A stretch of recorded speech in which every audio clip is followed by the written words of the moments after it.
Street, and we have a guest, a fantastic guest with us today for a briefing on the Iran negotiations, Jessica Mathews, who is a distinguished fellow at the Carnegie Endowment for International Peace and served as the president for 18 years. Before that, her career included stints in both the executive and legislative branches of government, in management, research in the nonprofit arena, and in journalism and science policy. So Jessica, thank you so much for coming today. It's a great pleasure. And let me just invite you to give us a brief analysis of where you think things are. We've heard this morning that the talks have been extended between the P5+1 and Iran until next Tuesday. So what are the issues? What are the points that are still outstanding, and where do we stand? Well, as you say, I mean, the new date is July 7th. This was expected for many, many weeks. It's just that the April 2nd framework left an enormous amount of work to be done, both in filling in the details of what had been agreed in Lausanne, but also in doing some negotiation on 3 sets of issues that were not agreed to at that point. And those are have proved to be the most difficult. One has to do with the sequencing of sanctions relief vis-a-vis what Iran, the steps Iran takes, these quote, key nuclear steps. The second has to do with the details of inspections and verification, in particular of military sites. And the third has to do with what are called in this lingo PMD, possible military dimensions, but which means what Iran did before. Just a word on these possible military dimensions. I have believed from the very beginning was likely to prove to be the toughest stumbling block, because it is it's so easy to say Iran has to come clean, but it's so hard to do. Nations hate to admit mistakes. All nations, the U.S., every nation will tie itself in knots to avoid making mistakes, admitting mistakes. And in Iran's case, it is multiplied enormously by the fact of the Supreme Leader's fatwa, which said that nuclear weapons are un-Islamic. So I've always believed that this one is going to turn out to be both paradoxically the least important and the most difficult. Least important because we know a great deal about what went on before. What we will gain in terms of technical knowledge is very, very modest. There's more of a kind of a psychological factor here, and it's an easy one for people who are genuine opponents of any deal to seize on. Also, you have to remember in thinking about it that 5 leading Iranian nuclear scientists have been assassinated, so they have real reason to worry about identifying people in a very open way at their past roles. Also, we have to remember in thinking about this that it is the belief of the United States intelligence community that Iran stopped its nuclear program in 2003, and they reached that decision in 2007, and they've reiterated it several times since. On the other 2, the sequencing of sanctions has to do with how you phrase the issue of when does the agreement come into effect. They have to do a lot of very technically tough things under this moniker of key nuclear steps. They have to take the core components out of the Arak plutonium production reactor. They have to dismantle 13,000 centrifuges and move them and put them into monitored storage. That's a highly technically difficult, time-consuming thing. They have to take their enriched uranium stockpile from 10,000 kilograms to 300, either by exporting them or diluting it down. But in any case, whatever route they take, that's a big job. And there are several other steps as well So they have been saying, I was in a meeting with Zarif, the chief negotiator, about 6 weeks ago, when he asserted that they could do all these things in 6 to 8 weeks, whereas our experts think it will take at least 6 months. So probably they will square the circle about sanctions relief at the same time the agreement comes into effect by saying that the agreement fully comes into effect when Iran has taken all these steps. That would be my guess. And then finally, the inspections, which really, I think, in terms of the effectiveness of the deal, this is the most important thing to get right in excruciating detail, in particular, working out the very fraught issue of access to military sites. The people who say anywhere, anytime are forgetting that this is a sovereign country. It's not an enemy that's been defeated on the battlefield. Anywhere, anytime includes, the supreme leader's bedroom. But there are ways to guarantee effective access to any place that we have reason to believe is of concern in an amount of time that will address the real issue. So I think it's doable, but it's terrifically important, and it's very, very, very technical and important.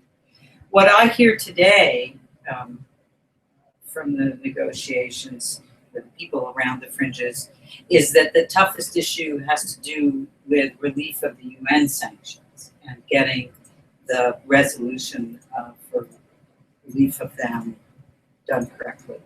So there's still a lot of work to do between now and July 7th.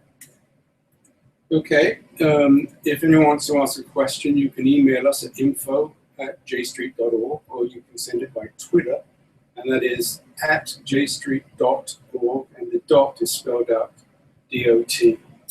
So, Jessica, I have here a piece of paper that was put out by APAC a couple of weeks ago on 5 requirements for a good deal.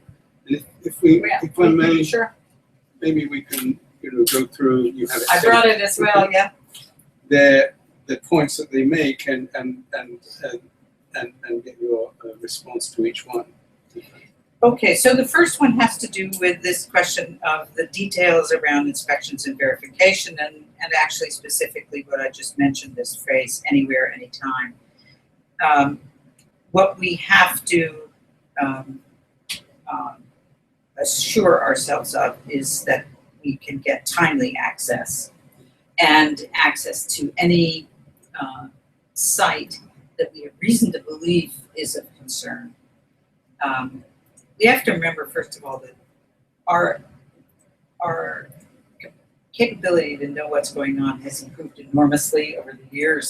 Since over these past 15 years, we know a great deal.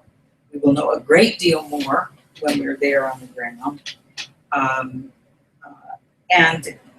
But we are there on the ground now until the interim. But I'm sorry, when the additional protocol, the IAEA additional protocol. So maybe you could explain what the additional protocol is, because that comes up a lot. And opponents of the deals that say that the deal will last 10 years or however long they decide it will last, and after that, Iran will be free and clear and will be able to move ahead with its program without any of this inspection and verification. Right. But the fact is that Iran has to sign a protocol of the International Atomic Energy Agency, the IAEA. And right. What is in that? So let's go back a step, because you bring up an important point.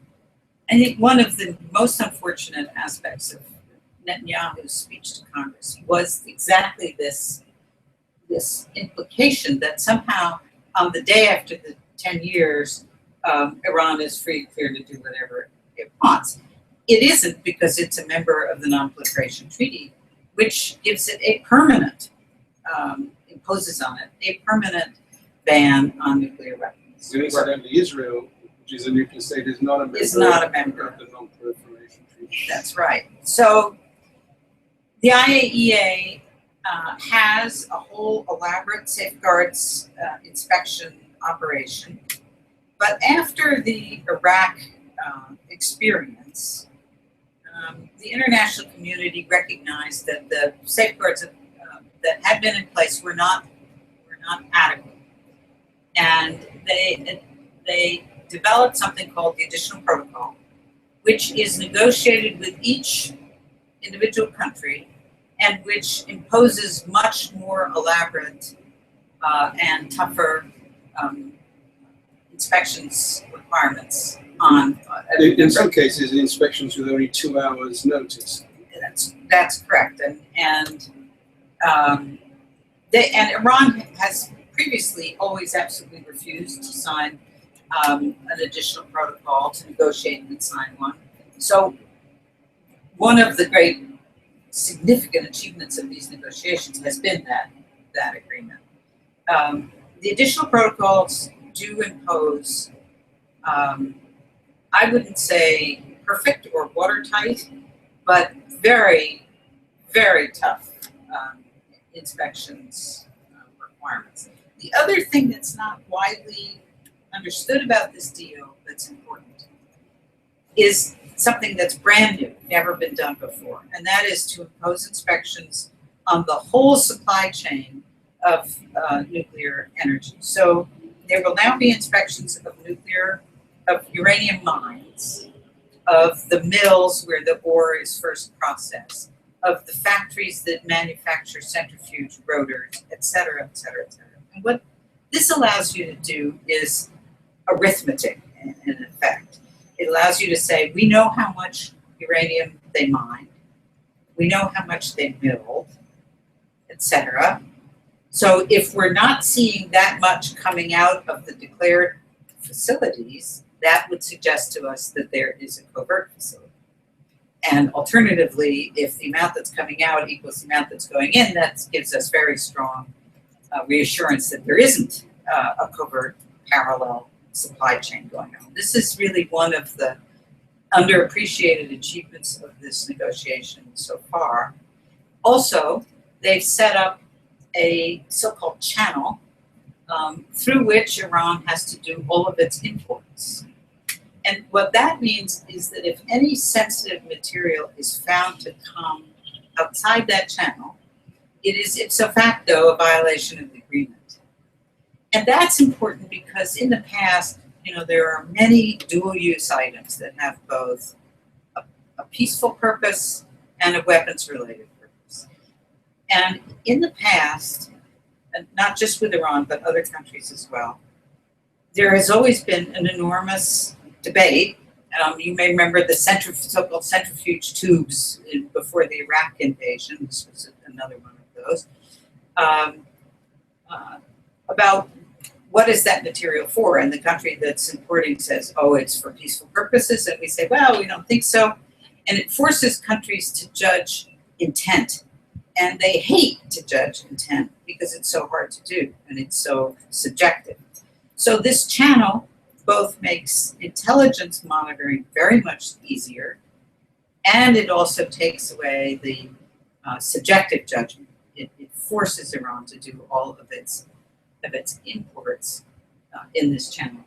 So what's already been agreed to is very, very substantial, and I think hasn't been, as fully understood as it needs to be. Now, one of the things that happened after the interim agreement was immediately opponents of the deal started looking at the various translations of the agreements and said that the Farsi was not in accord with the explanation that was being put out by the White House.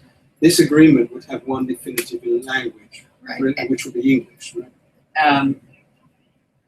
I don't know that that's the case, that they are not both definitive, but I just don't know. Okay. But as soon as I heard on April 2nd that there was just a very brief thing and then both sides put out their own, that tells you this was unfinished, that there was lots left to do, which leaves both sides free to put their own spin on it without it being necessarily different And this will happen when the final deal is reached, if it is also. That is, both sides will be telling their domestic audiences their own story, emphasizing the things that are most important to them and the other. And we have to make sure not to fall into the trap of taking the other side's spin for mistaking it for content. And when it comes to sanctions relief, the big sanctions, I guess, are oil exports and access to the international banking system. Those are the most important. The big ticket items. Yeah. They can't be, I mean, oil exports could be staged, I suppose. You get X amount of barrels if you do this and X plus whatever if you do that. But access to the banking system, that's one sanction that if you lift it, it's lifted. So, I mean, how do you envisage this deal? Do all the major sanctions come off once Iran has satisfied the initial requirements of the deal in terms of getting rid of its nuclear material and dismantling its plutonium plant and dismantling and disconnecting its centrifuges? Well, of course, the U.S. has lots of sanctions that are based on things other than nuclear. And so those are not affected by this at all. The EU has some of those, so those will not be affected either. And these are connected to Iran's terrorism and its human rights. Support for terrorism, domestic human rights, non-recognition of Israel, etc. So there's lots of things that won't be touched, and they understand that, and then also there are the sanctions that come under the UN Security Council resolutions that stem from them that will be removed by this agreement and then incorporated in another single new resolution.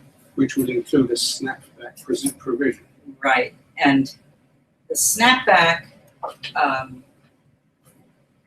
is going to be tough. I mean, we really haven't heard anything other than that wonderful phrase about how it works. I would just say one thing that is crucial to bear in mind.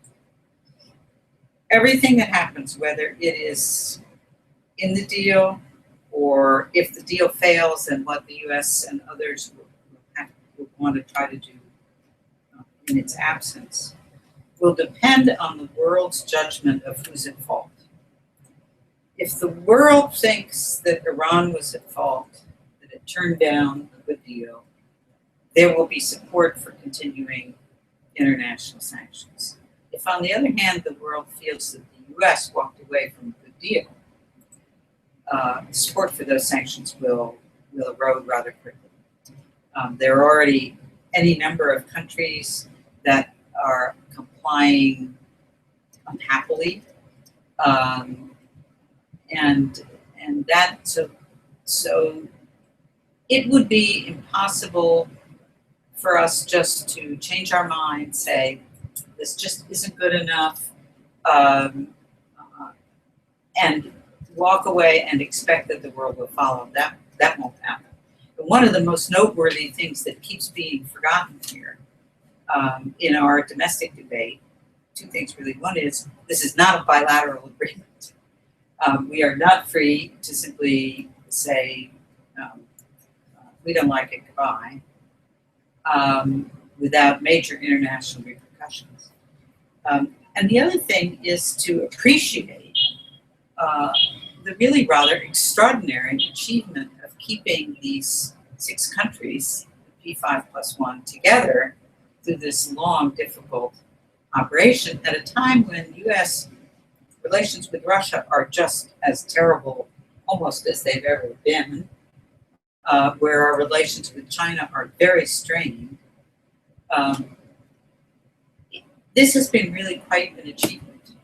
And we can, I think, be confident that the Iranians at various stages in these negotiations did what they could to see if there were weak spots among the P5+1 and try to take them apart in the same way that Saddam Hussein did very effectively while he was negotiating. So we have to remember as we evaluate deal that we are evaluating an international agreement and not a bilateral. So what do you think explains Netanyahu is such passionate, fervent opposition to this deal? What is it that worries him? Is it all for political effect, or is there really a concern there that we've talked about stringent verification and inspections? We've talked about dismantling the program. What is it that really motivates him to emerge as such a strident opponent of this deal, and his opposition is going to go on? I don't know.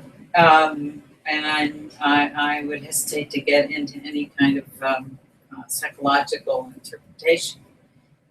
One can say this, that his early criticism of a deal that didn't exist at all, and I'm talking about the UN speech first, and then his early criticism of the interim agreement, said to me, this criticism has nothing to do with the deal as it's being negotiated. You just have to write him off as somebody who wants no deal.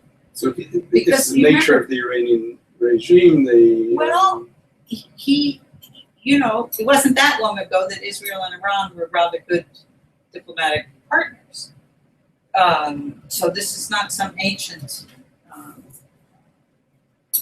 relationship problem. Certainly, Ahmadinejad's aftertaste is bitter. But I think what he really fears is Iran getting out of the penalty box. That after so long, both the Sunni Gulf states and Israel have gotten used to Iran being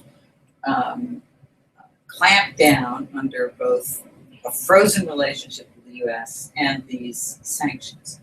And they are aware that this is a country with enormous natural resources, with tremendous human capital. They are a highly educated population, lots of energy, lots of achievement in the past, a large country, wealthy country in resources, and a country that has been, that has had a very aggressive foreign policy, financing proxies, terrorist proxies around the region. Although I do think we exaggerate. I mean, the countries that Iran now heavily influences, Yemen, Libya, to a lesser extent Lebanon and Syria, are either failed states, totally collapsed states, or in Lebanon's case, a long-term fragile state. They are not. I mean, that's what they are. So we have to kind of not exaggerate. But I think this is what Netanyahu most fears, is a rapprochement over time between the United States and Iran. And he would just like to keep the sanctions going forever. He's not contemplating military action. Well, you remember where we were 2 years ago in this country in the midst of all this discussion about military action. Incidentally, Michael Oren in his book says that both Netanyahu and Ehud Barak, who was the defense minister of Israel until 2012, urged the United States to take military action against Iran. They wanted to do it themselves, but they tried to persuade President Obama to do it. Yeah, I can think of very few things short of the war in Iraq that would be more ill-advised and would achieve less at a higher cost. A short delay in the Iranian program, convincing all 80 million Iranian people that they had to have a nuclear weapon in order to continue to exist safely, which is far from where they are now. Strengthening the hardliners, validating their view of the US and of the world, probably prolonging clerical rule, all for 2 to 4 years of delay, lack of any access to inspections on the ground, so that the next time we were forced to bomb, we would have no idea where. To say nothing of the implications for the world economy and destabilization, further destabilization of the region. Shiite terrorism against us, and I think a generations-long burden for Israel to carry. It just doesn't stand up to the smallest bit of analysis. Let's move, if we could, to the internal political situation here in the United States, and let's make an assumption that there is a deal. The president presents to Congress, Republican majorities in both houses that would pass a resolution of disapproval that would basically prevent the president from implementing the deal and lifting the sanctions. And then you get the real fight. The president vetoes that resolution, right, and then you have a veto override fight. How do you see the contours of that battle unfolding? Well, we know that Nancy Pelosi had organized a letter from 151 Democrats to the president saying that they support him on that last step. So that's more than the third that you need, but it could be, is there a safe enough margin there? I think that both the House and the Senate feel pretty confident that they have more than a third. They have 34 plus some number of senators. I think it depends enormously on the ability of supporters of this deal to explain it and to explain the alternatives. I keep coming back to the alternatives because the alternatives are awful. The alternatives are go back, assuming the world believes that it's Iran's fault if a deal falls through, and that's a big if. You go back to more sanctions, which means more centrifuges. We've tested that option. It took Iran right up to the edge of a nuclear weapon, so that stinks. We just talked about military action. That stinks. The notion that you can walk away from the table, as Netanyahu said to Congress, and call their bluff and they'll be back, I don't think it stands up to any serious analysis. If we walk away from the table, so will they. So the alternative is, so people have to look at it as this as opposed to what. And there's one other, I think, important issue to consider, and that is, suppose it's the worst case. Suppose they cheat. Suppose there are holes in this agreement that they can exploit and they cheat. If that happens, we have lost nothing from where we are.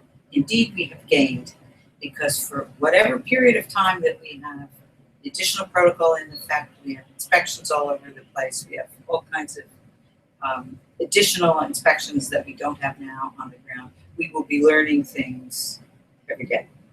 And so if in the absolute worst case they cheat and we are forced back to take military action, we will be in a stronger position than we are now. So from my point of view, this thing, if you really analyze it, is a no-brainer. That if you're just looking at U.S. national security, take away the people who would like to deprive Obama of a huge foreign policy victory, and you take away it, this deal is a no-brainer. It's not a close call.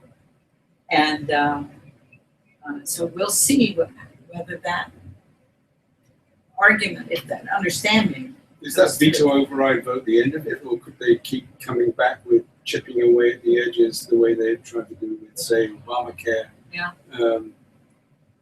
Well, it's certainly not the end of it, because ultimately they have to vote to lift the legislative sanctions, and that's critical. What I think is most important, and what I've been advocating for some time, is that Congress create a small ad hoc committee that would have full access to intelligence and to very frequent updates on what's happening, that would visit Iran, that would talk to people, that would start to gain the kind of access and firsthand communication and intelligence that we haven't had with Iran for 35 years. And that would become, over the next couple of years, a body that their congressional colleagues could really trust to know and understand what's going on. I think, Congress has to be brought into the picture for the implementation of the deal, for the deal to succeed. But right now, you're looking at a solid phalanx of Republicans and maybe Senator Flake of Arizona who may not vote to support the rest of them. But basically, all 54, I think, in the Senate, and I'm not aware of anyone in the House who's diverting. So, and the presidential candidates are also using this and sees them this as an issue. So, my question is, where are the voices of sanity as we define it in the Republican Party? Well, as you said, Jeff Flake is one of them, and it's very interesting. I talked to him about a year ago on this. He was a Mormon missionary, and he knows the difference between knowing a country from a distance and knowing a country when you're there. And so that he realizes that so much of what is there about Iran on the Hill is like a cartoon. It's a caricature. I talked to somebody else about a couple of weeks ago, and I was making various arguments, and he said, "Yeah, but that's sensible, that's rational, but these people aren't rational." And I kind of looked at him. He said, "They're crazy." I said, "They are not crazy. They are, many of them, revolutionaries. They have very different views than their national interests than you do. But they are not crazy. They have no interest." One point that Netanyahu did make, which is valid, is they play a long game. That's true. They do. But we also saw, dancing in the streets, literally, with the announcement of the framework agreement on April 2nd. This is a country whose public is very tired of being an international outcast. It's economic for sure. Sanctions have really hurt. But it's also being cut off from the rest of the world in a world that is globalized and a very young population. And the most, paradoxically, pro-American population in the Middle East. So, Jessica, I have a suggestion. The way to really bring their economy down is to have them join the euro. Not a very good joke. No, not today. So I guess, coming up to the politics here in the United States, does this linger and become an issue in the 2016 presidential campaign? I'm assuming that Secretary Clinton is going to be out there clear and direct in supporting this deal. I hope so. I've been disappointed, I must say, that she hasn't been clear and more direct on it. On the kinds of issues that we've been talking about, what are the alternatives, etc. But I hope she will be. I